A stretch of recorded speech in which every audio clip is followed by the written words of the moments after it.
Jumpa lagi rekan trader Indonesia dimanapun berada. Salam jumpa seperti biasa.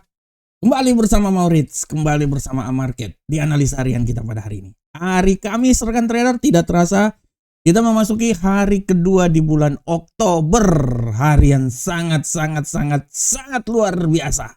Dan pergerakan pasar pun juga luar biasa rekan trader. Kita tahu bahwa sementara ini terjadi closing shutdown di pemerintahan Amerika. Sehingga berdampak sangat luar biasa rekan trader. Dampak yang sangat luar biasa itu kita bisa rasakan di mana terjadi sedikit pending untuk beberapa berita ekonomi akan dikeluarkan. Misalnya non-farm payroll yang tadinya akan dikeluarkan besok hari Jumat pukul 19.30. Akan tetapi karena terjadi shutdown di Amerika membuat ditunda hingga tanggal 10 nanti. Tanggal 8, sorry. Hingga tanggal 8 nanti. Belum juga kalau nggak salah tenaga kerja, laporan tenaga kerja ya. Laporan tenaga kerja. Sorry, bukan tanggal 8, tanggal 10. Serta laporan tenaga kerja pun juga yang biasanya angka pengangguran. Angka pengangguran yang biasanya terjadinya itu hari Kamis tidak ada, ditunda. Dan penundaan yang terjadi ini akan sangat mempengaruhi arah pergerakan pasar rekan trader. Ada beberapa data-data lainnya yang memang benar-benar mengkaji hal tersebut. Tapi setidaknya apa yang terjadi di pemerintahan Amerika, di mana tidak terjadi kesepakatan antara pemerintah Amerika dengan Kongres, masalah pendanaan fiskal, inilah yang membuat sementara ini ditutup. Ya, cerita kasarnya pegawai negeri diliburkan dulu. Cuman yang masuk ABRI dan lain-lain ya. Nah itu dia rekan trader. Dan sangat mempengaruhi arah pergerakan pasar. Kita akan bahas nanti di analisa harian kita, tema harian kita. Tapi seperti biasa, memulai hari yang sangat luar biasa ini, kita akan lihat dulu apa yang terjadi pada pasar di perdagangan kemarin. Di perdagangan kemarin, rekan trader bisa lihat untuk indeks dolar Amerika. Bagaimana indeks dolar Amerika pada prinsipnya dia bergerak datar ya, naik turun. Ini juga adalah imbas di mana sahnya penutupan pemerintahan Amerika, shutdown yang dilakukan oleh pemerintah Amerika karena tidak terjadi kesepakatan dengan Kongres, sehingga membuat bagaimana dolar Amerika ini bergerak naik turun seperti setrikaan, turun ke 96, naik lagi ke 97 dan ditutup di seputaran 97.351. Hari ini masih ada peluang untuk sedikit mengalami pelemahan lagi. Begitupun juga untuk Euro USD. Pada prinsipnya kalau rekan trader lihat Euro USD walaupun sempat naik ke posisi yang sedikit maksimal tinggi di 1.17770, tapi kemudian dia lemah dan dia turun dan ditutup di posisi 1.17273. Sedangkan pound sterling, kita bisa lihat pound sterling luar biasa mengalami penguatan yang signifikan 1.35246 walaupun akhirnya sedikit terjatuh sedikit ya. KO sedikit dan ditutup di seputaran 1.34755. Sedangkan untuk gold, nah ini dia gold kemarin menciptakan rekor tertinggi dalam sejarah. Menembus rekor tertinggi 3.895.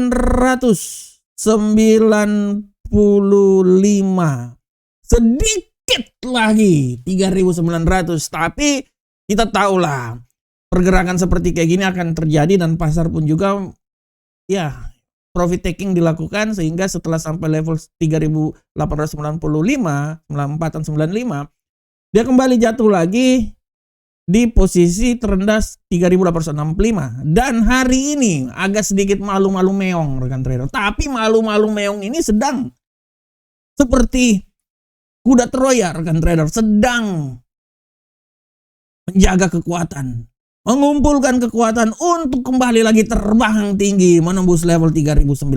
Kita akan lihat bersama-sama. Dan untuk USD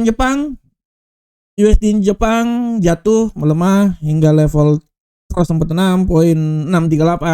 Walaupun akhirnya ditutup agak sedikit menguat sedikit ya, tapi tetap juga melemah di posisi 147.179. Nah, rekan trader, ini adalah pergerakan yang terjadi di pasar hari kemarin. Dan rekan trader, bagaimanakah tema harian kita? Tema yang saya angkat hari ini sangat-sangat sedikit adem dikit buat trader semuanya. Judulnya adalah tentang bagaimana terjadinya jeda, pause 45 menit awal pertandingan sepak bola, jeda sejenak sebelum terbang lebih tinggi. Nah, ini dia.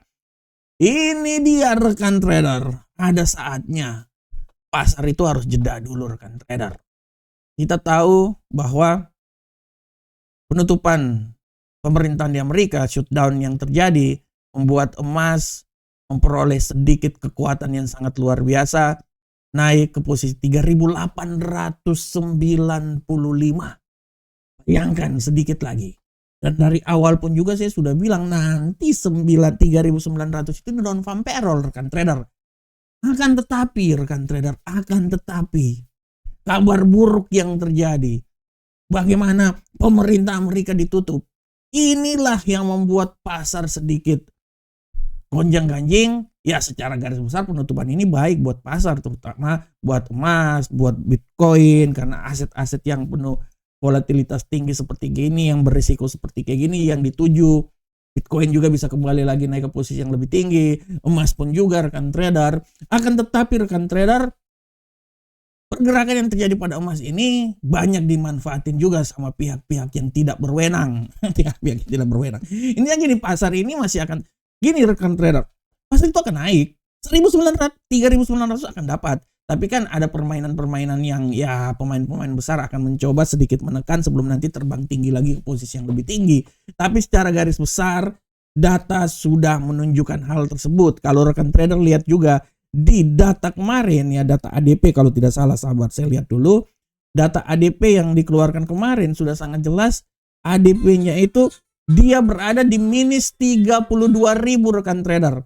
Minus 32.000 ini artinya dia sudah memberikan kekuatan yang sangat besar, memberikan arah yang sangat besar untuk pemangkasan tingkat suku bunga yang akan dilakukan.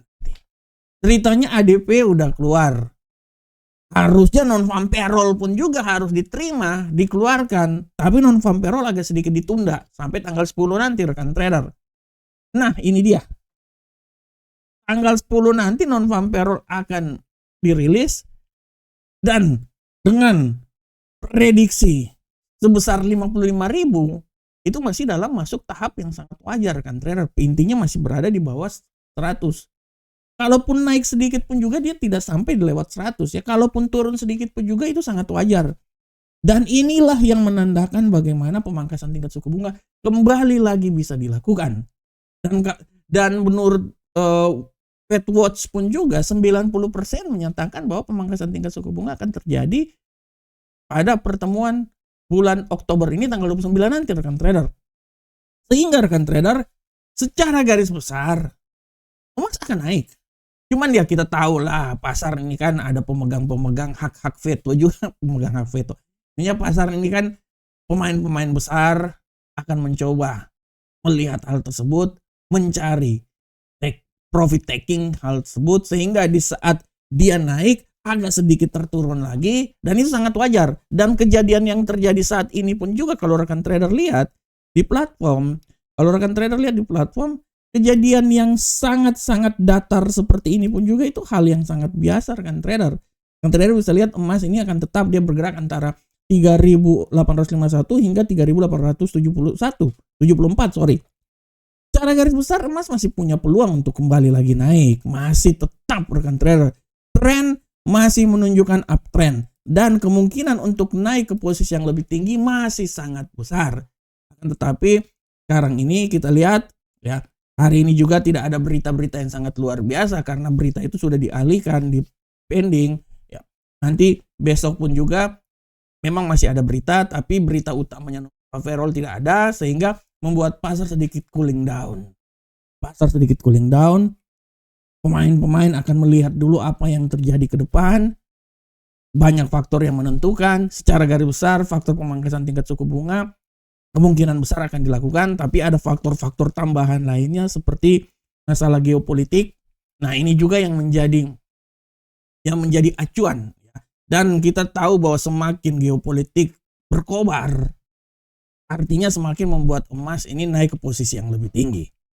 Oleh karena itu sekali lagi rekan trader, saya mau bilang bahwa situasi cooling down yang terjadi saat ini adalah sesuatu yang wajar, tapi emas sudah mematokkan posisinya di 3.800, artinya dia sudah mengambil area untuk selalu naik terus, dan tujuan utamanya itu adalah 3.900 rekan trader. 3.800 pun juga, kalaupun turun pun juga tidak terlalu keluar dari 3.800, tapi secara garis besar emas punya peluang untuk naik posisi yang lebih tinggi. Ingat, non-farm payroll masih dipending, tapi kemungkinan besar non-farm payroll juga akan memberikan kekuatan untuk emas untuk naik ke posisi yang lebih tinggi lagi sebelum nanti rapat pertemuan FOMC akan dilakukan pada akhir bulan Oktober.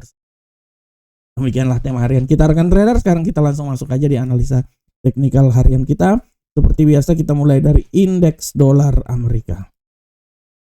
Pergerakan yang terjadi pada indeks dolar Amerika hari ini secara garis besar, kalau rekan trader lihat bagaimana indeks dolar Amerika ini secara garis besar, kalau saya lihat masih memiliki tanda-tanda untuk sedikit turun lagi ke posisi yang lebih rendah. Analisa saya dia akan mencoba turun hingga level terendah di seputaran 97.069. Akan tetapi juga harap diperhatikan bahwa peluang untuk naik pun juga sangat besar. Tidak tertutup kemungkinan dia kembali naik lagi di posisi yang paling tinggi di seputaran 97.421. Nah, ini adalah pola pergerakan yang terjadi pada indeks dolar Amerika. Bagaimanakah untuk Euro USD rekan trader? Untuk Euro USD rekan trader, secara garis besar kalau rekan trader lihat arah pergerakan yang terjadi pada Euro USD saat ini, kita bisa lihat bahwa Euro USD memiliki sedikit peluang untuk naik ke posisi lebih tinggi. Teknikal pun juga mengarahkan hal tersebut. Analisa saya, dia ini masih bisa naik rekan trader, malahan sampai level paling tertinggi menurut saya itu bisa dicapai di posisi seputaran, nah ini dia 1.17734. Walaupun harap diperhatikan juga bahwa pembalikan arah masih bisa saja terjadi dan bisa membuat pasangan ini, mata uang ini bisa turun kembali lagi di posisi paling terendah di seputaran 1.17269. Bagaimanakah untuk pound sterling? Kita lihat. Untuk pound sterling, rekan trader, pergerakan yang terjadi pada pound sterling hari ini secara garis besar kalau rekan trader lihat bahwa peluang untuk naik sangat besar. Masih ada tendensi bullish untuk pound sterling hari ini.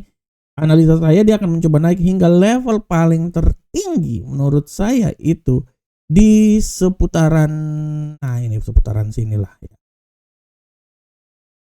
1.35197. Walaupun peluang untuk pembalikan arah masih tetap ada dan bisa membuat dia kembali jatuh lagi di posisi paling terendah di seputaran 1.34684. Bagaimanakah untuk gold hari ini rekan trader? Kita lihat. Nah ini dia si Jali-Jali. Lagunya enak, merdu sekali. Bagaimanakah pergerakan gold rekan trader? Gold secara garis besar masih malu-malu kucing. Tapi saya tetap bisa bilang peluang dia naik masih tetap ada. Dia bisa naik menurut saya hingga level tertinggi di 3.889. Walaupun harap diperhatikan juga potensi untuk pelemahan masih tetap ada, masih tetap berada di sekitaran 3.800 dan dia bisa turun hingga level terendah menurut saya itu di seputaran 3.836. Jadi pada prinsipnya sekarang ini dia bergerak agak sedikit datar. Hari ini juga tidak ada kalender ekonomi yang sangat luar biasa, tidak ada rekan trader depending. Sehingga peluang naik masih tetap ada. Semua tergantung juga dari masalah geopolitik yang ada dan peluang naik masih tetap ada, tapi harap diperhatikan juga bahwa pelemahan masih bisa saja terjadi dan bisa membuat dia kembali lagi jatuh hingga level paling terendah di sekitaran 3.844 atau 3.836.57. Dan untuk USD Yen Jepang rekan trader, kita lihat bersama-sama pola pergerakan terjadi pada USD Yen Jepang hari ini. USD Yen Jepang pada prinsipnya kalau saya lihat peluang untuk melemah sangat besar rekan trader. Pelemahan ini masih tetap nyata ya, dan saya bisa bilang bahwa peluang dia jatuh itu sangat besar. Dia masih bisa jatuh hingga level terendah di seputaran 146.702. Akan tetapi harap diperhatikan juga bahwa peluang untuk naik pun juga masih tetap ada. Ya, dia masih bisa naik hingga level tertingginya itu di seputaran 147.475. Oke rekan trader, secara teknikal telah saya bilang buat rekan trader, sedangkan untuk kalender ekonomi sekali lagi saya mau bilang buat rekan trader semuanya, harap diperhatikan rekan trader untuk kalender ekonomi. Ini bisa dilihat bahwa hari ini pada prinsipnya kalender ekonomi itu tidak ada, malahnya yang besar itu tidak ada kan, karena kan udah dipindahkan ya. Udah dipindahkan, tidak ada yang besar, tapi yang kecil-kecil harap diperhatikan. Yang di kecil-kecil ada juga laporan, ini ditunda ya, ada laporan PHK challenge ini ada pada pukul 11.30 udah keluar, sedangkan untuk klaim pengangguran awal ya udah ditunda ya, sama pesanan pabrik ini ditunda. Jadi harap diperhatikan oleh rekan trader semuanya. Pada prinsipnya udah tidak ada data yang penting-penting lagi ya untuk statement politik, statement dari anggota The Fed juga tidak ada hari ini. Oleh karena itu sangat wajar pasar bergerak sangat datar, tapi hati-hati gerakan politik ini ya, geopolitik bisa membuat pasar kembali lagi bergejolak nanti.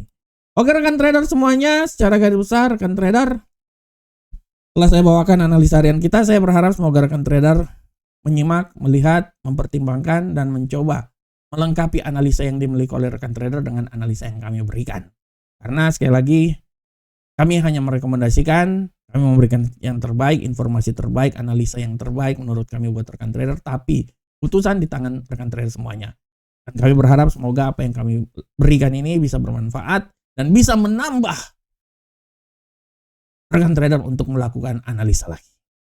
Demikianlah tema kita hari ini, demikianlah analisa harian kita hari ini. Semoga bermanfaat untuk rekan trader. Salam profit Indonesia.